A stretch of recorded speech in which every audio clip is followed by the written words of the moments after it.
नमस्कार दोस्तों, स्वागत है आपका हमारे यूट्यूब चैनल चित्रकला क्लासेस में। दोस्तों, आज हम आप लोगों के लिए विज्ञापन से संबंधित प्रश्न लेकर आए हैं और इससे पहले हम आप लोगों के लिए विज्ञापन का प्रश्न बना चुके हैं। 1 से लेकर के 30 प्रश्न तक बनाए हुए हैं और यह वीडियो आपको हमारे प्लेलिस्ट में मिल जाएगा विज्ञापन कला से संबंधित। ठीक है, तो चलिए देख लेते हैं आज का नया प्रश्न। और यह प्रश्न आपके नेट एग्ज़ाम में आने की संभावना है इसमें से। ठीक है, तो चलिए देख लेते हैं प्रश्न है कि रोसेटा शिलालेख के ऊपरी भाग में किस लिपि की 14 पंक्तियाँ है। ठीक, तो ऑप्शन में आपका है ग्रीक लिपि, किलाक्षर लिपि, हीरोग्लिप्स लिपि, प्राचीन लिपि। तो इसका राइट आंसर है आपका 3 हीरोग्लिप्स लिपि। ठीक है, रोसेटा जो शिलालेख के ऊपरी भाग में जो 14 पंक्तियाँ लिखी गई है लिपि है वह हीरोग्लिप्स लिपि में है। ठीक है, नेक्स्ट प्रश्न है किस शिलालेख में मिस्र की डिमोटिक लिपि की 32 पंक्तियाँ मध्य में हैं। तो ऑप्शन में है कि मेरोइटिक शिलालेख, रोसेटा शिलालेख, रोइटिक शिलालेख या डेमोटिक शिलालेख। तो इसका राइट आंसर होगा आपका रोसेटा शिलालेख। ठीक है, नेक्स्ट है कि रोसेटा के निचले भाग में 54 पंक्तियाँ किस लिपि में है। ठीक, तो यह शिलालेख है और इसमें आपका सभी के बारे में उसका नाम है। ठीक है, मध्य का भाग, नीचे का भाग और ऊपर का भाग जो लिखा हुआ है, लिपि लिखी हुई है, वह किस माध्यम में है। ठीक है, तो रोसेटा के जो निचला भाग है उसमें 54 पंक्तियाँ जो है किस लिपि में है। तो इसका ऑप्शन में आपका है ग्रीक है, किलाक्षर है, हीरोग्लिप्स है, प्राचीन लिपि है। तो इसका राइट आंसर है आपका 1 ग्रीक लिपि में है। ठीक है, नेक्स्ट है कि ध्वन्यात्मक लिपि का आविष्कार कब किया गया। तो ध्वन्यात्मक लिपि का आविष्कार कब किया गया था। 1700 ईसा पूर्व में, 1100 ईसा पूर्व में, 1800 ईसा पूर्व में, 1500 ईसा पूर्व में। तो इसका राइट आंसर होगा आपका 1500 ईसा पूर्व में। ठीक है, नेक्स्ट है कि ध्वन्यात्मक लिपि का आविष्कार कहाँ किया गया। तो इस लिपि का जो आविष्कार है कहाँ पर किया गया था। तो ऑप्शन में आपका है यूनान, मिस्र, फिनिशिया और बेबीलोन। ठीक है, तो आपका ध्वन्यात्मक लिपि का जो आविष्कार है वह फिनिशिया में किया गया था। राइट आंसर होगा आपका 3rd। नेक्स्ट है कि फिनिशिया में बैल के लिए किस शब्द का प्रयोग करते थे। ठीक है, तो ऑप्शन में देख लीजिए कि अलिफ, रा, फराओ, रो। तो फिनिशिया में जो बैल शब्द का जो प्रयोग किया जाता था वह था अलिफ। ठीक है, तो इसका राइट आंसर होगा आपका एक अलिफ शब्द से संबोधित किया जाता था। ठीक है, नेक्स्ट प्रश्न देखिए, फिनिशिया में बेथ शब्द का प्रयोग किसके लिए किया गया। तो बेथ शब्द का प्रयोग, ठीक है, तो ऑप्शन देख लीजिए आंगन के लिए, घर के लिए, स्नान घर के लिए, अन्न घर के लिए। तो फिनिशिया में जो बेथ शब्द है, बेथ शब्द का प्रयोग जो है घर के लिए किया गया। ठीक है, नेक्स्ट है कि ध्वन्यात्मक लिपि में कितने वर्णों का निर्माण किया गया। तो ऑप्शन में आपका है 22 वर्ड, 24 वर्ड, 36 वर्ड, 16 वर्ड।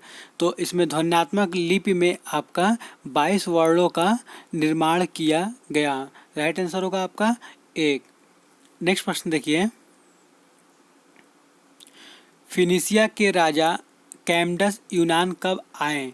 जो फिनिशिया के राजा थे कैमडस, ठीक, कैडमस, यूनान कब आए। तो ऑप्शन में आपका है 1200 ईसा पूर्व में, 2500 ईसा पूर्व में, 1100 ईसा पूर्व में, 2200 ईसा पूर्व में। तो जो कैडमस थे वह यूनान 1100 ईसा पूर्व में आपके आए थे। ठीक है, नेक्स्ट प्रश्न देखिए, 800 ईसा पूर्व में फिनिशिया के ध्वन्यात्मक अक्षरों को यूनानियों ने किन अक्षरों के रूप में बदलाव किया। तो ऑप्शन आपका है कि लैटिन अक्षर, स्पेनिश अक्षर, ग्रीक अक्षर, इटालियन अक्षर। तो इसका राइट आंसर होगा आपका 3 ग्रीक अक्षर में किया था। ठीक है, नेक्स्ट प्रश्न देखिए कि आलिफ से कौन सा शब्द बना।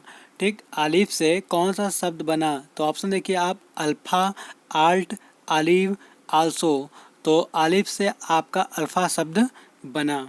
नेक्स्ट प्रश्न देखिए, बीटा से कौन सा शब्द बना? ठीक, बीटा, तो बिग, बेथ, बैंड, बेरन। तो बीटा से आपका बेस शब्द बना था। ठीक है। नेक्स्ट प्रश्न देखिए, अल्फा और बीटा से किस शब्द का नामकरण हुआ? तो अल्फा और बीटा से आपका किस शब्द का नामकरण हुआ? तो इसका राइट आंसर है आपका अल्फाबेट। ठीक है, राइट आंसर होगा आपका एक। नेक्स्ट है कि कहाँ पर 24 वर्णों की वर्णमाला को प्रयोगात्मक बनाया गया? ठीक है, जो 24 वर्णों की वर्णमाला को प्रयोगात्मक बनाया गया, तो ऑप्शन है आपका स्पेन, ग्रीस, जर्मनी, इंग्लैंड। तो इसका राइट आंसर होगा आपका सेकेंड, ग्रीस। ठीक है। नेक्स्ट है कि प्राचीन रोम की भाषा क्या थी? तो प्राचीन रोम की भाषा क्या थी? तो ऑप्शन में आपका लैटिन, स्पेनिश, ग्रीक, टर्की। तो इसका राइट आंसर होगा आपका एक, लैटिन। ठीक है, तो रोम की जो भाषा थी वह थी लैटिन। ठीक है, लैटिन भाषा में कितने वर्ड का प्रयोग किया गया? तो लैटिन शब्द में कितने वर्ड का प्रयोग किया गया? 22 वर्ड, 26 वर्ड, 21 वर्ड, 12 वर्ड। तो इसका राइट आंसर होगा आपका थर्ड, 21 वर्डों का प्रयोग किया गया। ठीक है। नेक्स्ट है कि सर्वप्रथम कहाँ पर लकड़ी के ब्लॉक बनाकर मुद्रण किया गया? तो लकड़ी के ब्लॉक बना करके कहाँ पर मुद्रण किया गया सर्वप्रथम? तो ऑप्शन देखिए, जापान, चीन, अमेरिका, इंग्लैंड। ठीक है, तो इसका राइट आंसर होगा आपका चीन। ठीक है, तो आप हमें कमेंट करके बताइएगा कि जो लकड़ी का ब्लॉक बना करके सबसे पहले मुद्रण किस ग्रंथ का किया गया? ठीक है। नेक्स्ट है कि कागज का आविष्कार कब और कहाँ हुआ? तो ऑप्शन देखिए आप, 105 ईस्वी, ठीक, चीन में 107 ईस्वी, जापान में 110 ईस्वी, अमेरिका में 115 ईस्वी, इटली में। तो कागज़ का जो आविष्कार है वह आपका 105 ईस्वी और चीन में किया गया। ठीक है।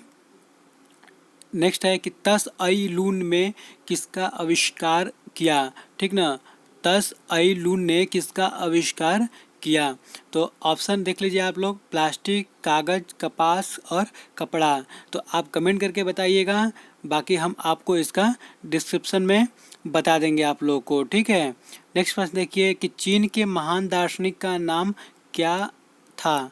तो ऑप्शन देख लीजिए, अदीश, कन्फ्यूशस, दानू, कांगसू। तो चीन के महान दार्शनिक का नाम था आपका कन्फ्यूशस। ठीक है, राइट आंसर होगा आपका सेकेंड। नेक्स्ट प्रश्न देखिए, रिलीफ प्रिंटिंग का विकास कब और कहाँ हुआ? तो ऑप्शन है 650 में जापान में, 458 में अमेरिका में, 777 चीन में और 340 इटली में।